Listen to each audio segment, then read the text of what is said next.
की शिरकत मुतवक्के है। एक बड़ी बैठक जो होने जा रही है उसमें पाकिस्तान ने बड़ा वाज़ेह पैगाम अफगान तालिबान को दे दिया है कि पाकिस्तान अपनी जायज शराइत के साथ मुज़ाकरात की मेज पर बैठेगा और बातचीत के लिए तैयार है। अब गेंद जो है वो अफगान तालिबान के कोर्ट में है। पाकिस्तान जो है वो टीटीपी फितनातुल ख्वारिज का खात्मा चाहता है, अफगान सरजमीन का इस्तेमाल पाकिस्तान के खिलाफ ना हो ये चाहता है, और यही वो तमाम निकात तैयार किए गए हैं जो दोहा की सालसी, आज कतर की जो सालसी में ये बड़ी मुज़ाकराती बैठक होने जा रही है उसमें अफगान तालिबान के सामने रखे जाएंगे। इस मर्तबा होने वाली बातचीत माजी में होने वाली बातचीत से शायद इसलिए मुख्तलिफ है, पाकिस्तान एक न्यू नॉर्मल सेट कर चुका है। अफगानिस्तान से मुतल्लिक पाकिस्तान तय कर चुका है कि अगर अफगान सरजमीन पाकिस्तान के खिलाफ इस्तेमाल होगी तो पाकिस्तान खुद जाकर फिर फितनातुल ख्वारिज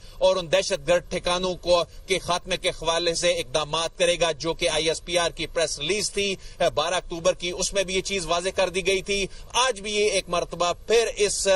सूरत हाल को, इन नुकात को सामने रखा जाएगा और पाकिस्तान ने ये वाज़ेह तौर पर कह दिया है अफगान तालिबान को कि पाकिस्तान के सब्र का पैमाना लबरेज हो चुका है। अब ये 48 घंटे जो पूरे हो रहे हैं, हमें इतलात आ रही हैं कि अफगानिस्तान की जानिब से एक मरतबा फिर यानी 48 घंटे पूरे होने के बाद सीज फायर को एक्सटेंड करने की एक और दरख्वास्त मौसूल हुई है, लेकिन ये हतमी फैसला दोहा में होने वाली